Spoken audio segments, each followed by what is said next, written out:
Hi guys, JongLi here doing another online commentary battle. This one's gonna be me and Spider-Pig again. I'm playing as the Romans and Spider-Pig's playing as the Greek cities. Our opponents are Esrax and Imperator, both playing as Rome. And Esrax here has gone for some Archer Auxilia actually, so he's got one Archer Auxilia there. And Imperator hasn't gone for any Archer Auxilia, so it's just 14-6 from him, but probably like a 13-1-6 for... Never mind, Esrax has gone for a very strange build. He's only gone for 2 Praetorian Cav, 3 Praetorian Cav, 1 Archer Auxilia and the rest Urbans. So it's going to be like 16 Urbans. This is probably to counter the Greek build. Bringing extra Urbans means you have a lot more Pila to work with, and the strategy Imperator and Esrax are probably going for is just going to be taking the infantry fight straight up and trying to win the infantry fight with better Pila. They do have a little bit more cav, so they have 3 more units of cav compared to our only 6, which I have. So they have a little bit more cav, but they have a lot more infantry.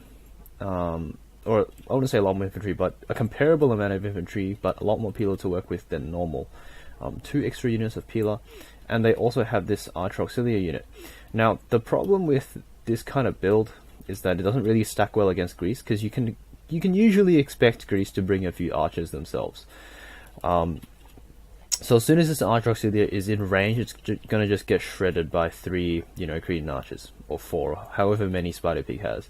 I haven't brought any archers, as usual, so mine's just a 14-6 build as well, but what we're trying to do here is just play a standard game, and I'm actually going to be chilling this game. I'm not going to be aggressive with my cav too much, I think, and that's because I have a lot of confidence in this Greek army here. A lot of Spartans, and as you all know, Spartans super good against infantry in general, especially these Urban cohorts who don't have pikes. They've only got the Pila, so as long as Spider-Pig can mitigate the damage of the Pila, he should be fit to go. He should be good to go. So I have a lot of confidence in Spider-Pig, and also I'm at a cav disadvantage. This means that I've got to play a lot more passively with my cav, because if I overextend with 1 or 2 units of cav, I can get caught out pretty big by these 3 extra units of cav that Esrax and Imperator are going to have around. So we can see Imperator and Esrax have taken a bit of an offensive position here on the flanks with their cav. We see a unit routing there, but not to worry, that's just a militia hoplite. So Spider-Pig brought that just to soak up Pila, and you can see he's pushed this militia hoplite unit in very fast. So this is to try and tank Pila, but it's pretty obvious he was trying to do that. So I think Esrax here is just manually throwing them into these Spartans, which is a good move by him. Yeah, so I'm just playing the Pila game against Imperator as well, taking my time. And yeah, it looks like ooh, I'm not sure if those went into the Spartans or the militia. I think some of these are going to the militia, so doing their job, I guess. The militia have come back here, but they're pretty useless. And Spider-Pig has given me 2 units on my request, and I've given him 2 Urbans. And these 2 Urbans I'm going to use to pretty much shore up this right flank here, which looks a bit perilous.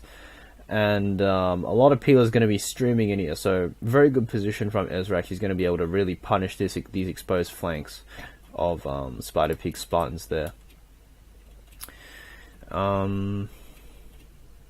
Yes, so that's why I put these 2 Urbans here. And hopefully I can stave off any pressure that comes from these units here. That said, Esrax does have quite a few units here, but so do we, so should be okay. I would prefer Spider-Pig to keep this Spartan hoplite a bit closer to my front lines, because I feel like that's where Imperator is going to charge, judging by the lineup of his cav. I've rolled my cav out to this far flank because I've noticed that Imperator's actually positioned his cav here, which... Okay, I'll just pause it here, because this is something I see a lot of players doing and not getting punished for, which is a bit of a concern for me. So, a lot of players, they'll just put like 1 cav out here on the flank, aimed in like a really good position against your infantry. If they ever do this, you should take a... Like, I generally like to take a fight here, so that's why I've moved my Praetorian cav out here. because I kind of want to take a fight against his Praetorians here at this point. The reason is because if he is this deep, he's a bit deeper into my lines than he is his own. He's a bit deeper, so that means my infantry can reinforce a little bit faster. And also, if I initiate the aggression, I'm going to have the advantage when it comes to reinforcing, because I'm going to have pre-planned this. So what I'm going to do is probably send units to attack this cav unit, and simultaneously I'm going to try and send infantry across to reinforce this as quickly as I can. And Imperator, he's hopefully going to be taken off guard by this, and he's going to be late in sending his infantry over, or his cav over, from his ally. I also have this like Spartan unit here, but that's not too much of a concern, to be honest. So he goes in for the charge now, but I've charged in here, so I've managed to kill some of his cav for free. Unfortunately, I didn't quite manage to catch him there, so that was kind of unfortunate timing by me. But yeah, that's kind of the essence of that strategy there. It's to try and take that fight on the flank. If they happen to put their cav in such a risky position, you can punish that. You don't have to, you should not, I'd say, let him have this good angle. Like, you should definitely attack it and push him off the angle. I'm going to lose one of these units in the process, but it's going to come back. It's got 27 guys. So that wasn't too good for me. It would have been fine if Imperator hadn't actually like charged in at the same time I charged into him, but kind of bad luck with the timing. Again, Imperator is going to try a similar thing, so I'm going to again try and punish this with my cav. And I mean, the charge bonus is a real thing, right? So I'm going to be getting this. Ooh, that's pretty nice. I'm going to be getting this really nice charge bonus. I'm bringing in my infantry to support this. I'm targeting his cav, he's targeting my infantry. So I'm really going for a kill on all these cav units. He's trying to get my infantry to route faster.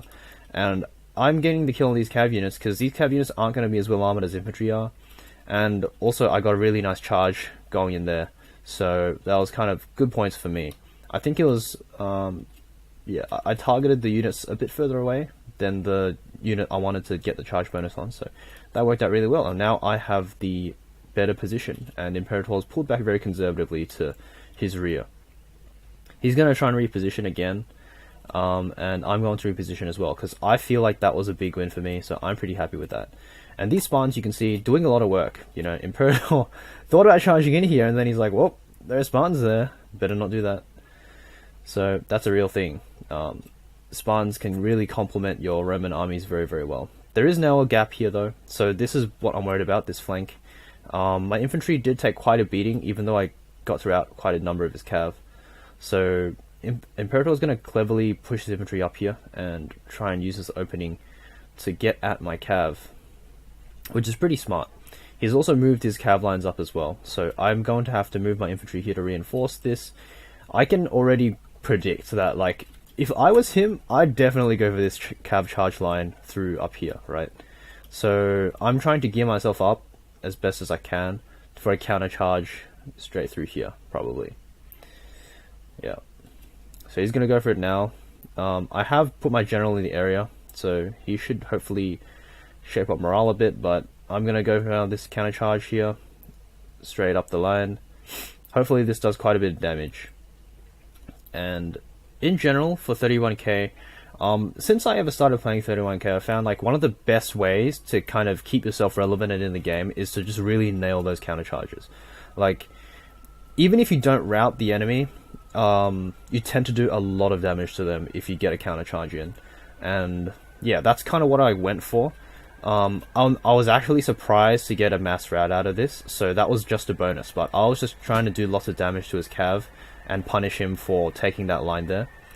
He does have now a really nice angle on my general and this other unit here, so he's going to take it, which is going to be good for him because he does get quite a few kills from this, but I took out a lot of his cav, and now my team has the cavalry advantage. As you can see, I've still got 6 units of relatively healthy cav, so that's always a good sign. Really good to see that from me. Not sure about this though, this kind of wonky charge. Yeah, that was probably a bit botched, but yeah, I'm going to lose a lot of them here. So that was a bad decision by me, definitely, but I'm happy with the cav advantage still that I have. This Praetorian's not going to be too happy when they, yeah, charge through these spawns here. Again, pikes super good with Rome. Like, if Rome had pikes, I've often said it would be the most overpowered unit in the game. I haven't paid much attention to Spider Pig here, but he's actually made a really, really nice box. A lot of players would probably have not boxed up this well and just, you know, crumbled under the pressure of all these urbans, but he's actually boxed up super nicely. I didn't even pay attention to that, so that was, you know, a bit of an oversight by me, but he's boxed up really nicely here. His general's going to be in a really nice spot now, and we're actually going to be winning this fight in the center here. Looks like I charged into something with my cav here. Looks like I'm going to win that fight. It was like a mix of infantry and cav, and I was probably targeting that general there, so I get that. But yeah, I still have like the big cav advantage, which I'm super happy to have. So I'm going to try and use this to its fullest. A lot of damage being done in the center here, and you know, Spider Pig, this box is crucial because this has bought time for us to wrap up this center part. It's tied up all these urbans here, and now we're going to be able to reinforce. So this is going to put the enemy team in a bit of a predicament. The enemy team does have quite a few urbans left though. These two units are very healthy, and one of them is the general. This is just an archer auxiliary, so don't be fooled. But yeah, I'm going to be able to use his cav now to go for some really nice back charges, sweet back charges on these urbans here, and that's going to do a ton of damage. So one of the really good things about actually having super spread out lines, or like, you know, curved lines, and the ultimate form is obviously this box shape, but one really good pro of having it like this is that you generate a lot of surface area for your cav to work with. So although it might have been an unintended consequence, maybe Spider Pig just wanted his spawns to survive there, it gave me a lot of room to work with my cav advantage. I was luckily able to get that, so managed to charge in, do a ton of damage, and as you can see, all those urbans that were tying up these spawns before, now gone. So this is going to free up Spider Pig's units quite a lot, and the battle swung decisively in our advantage now after all those urbans just routed. We're going to just be cleaning up here with some of my cav and his spawns here. The spawn's just chasing, even chasing just some stray urbans around the field, and that's going to be it. So yeah, this is pretty solid win. I'd say the kills, my urbans did pretty well, so you know, they didn't do amazing, but you don't really expect them to do too amazing anyway. Most of them, like on average, it's probably they probably didn't quite do that well on average. There were a couple of units that got like 100 and something kills, but most of them didn't do that well. I'd say maybe like a 50 kill average or something, maybe 60 kill average. So probably not the most worth it. But the main thing is probably the Praetorian Cav, and I did really well with the Praetorian Cav this game, as you can see, 153, 107, 189, and keep in mind most of those kills would have been on high value units like the Praetorians, like the Urbans, so that's kind of the crucial part. That was the crucial part for me. Unfortunately, you can't see Spider Pig's stats, but obviously most of his kills are going to be from the Spartans there, doing super well against the Urbans, and a lot of people tend to think of Greece as like this aggressive faction, which I find actually kind of strange, because sure, you can play this kind of like just mow you down kind of steamrolling game with Greece. Oftentimes that can happen, but I mean, against players that really know what they're doing, I feel like a defensive game isn't really that bad, especially when you're on the back foot. Like, some players really lack the recognition to know when they have to go defensive with Greece. Like, I really like that part about Spider Pig, because at some point he realized, okay, I'm probably not going to be able to just push down this like 16 urban army of Esrax with just the urbans I have at the moment, with just the spawns he had at the moment. So he decided to box up, buy time, and help out my flank a bit. Those two spawns he sent over, super helpful. Like, you could see, like, Imperator wasn't used to having Spartans mixed into my lines, and he unfortunately you know, pulled Cav into it, like almost did a charge into Spartans by accident, pulled some Cav into it later on, and they routed. So, I mean, it can be super impactful when you mix and match the advantages and disadvantages of the factions you have. Obviously, on my side, I tried to get the most out of my Cav, because I knew Scipii wouldn't have any Cav. So what I was looking to do was just get a ton of value out of my Cav, do as much damage as I possibly could, so that in the late game the Spartans could kind of carry the day. In the end, it somehow turned out that I got the Cav advantage. Probably a bit of luck, but also kind of just fortunate lines and predictions that I took. Turned out really well for me, and I got the Cav advantage, and kind of with a combined infantry and Cav advantage, we won the game. But it might not have happened if Scipii hadn't boxed here. If he hadn't boxed here, just kept pushing aggressively, just kept, you know, plowing his units into the midst of a crap ton of urbans, maybe he would have lost like all these 5 or 6 Spartans here, and we would have been down, and it would have been a much closer game. So, like, lots of props to Scipii. He definitely had like the tougher flank in terms of pressure, I'd say. Like, although the Spartans are built to withstand that, so he had that going for him, I guess. But well played. Hope I see you guys another time. Hope you enjoyed it.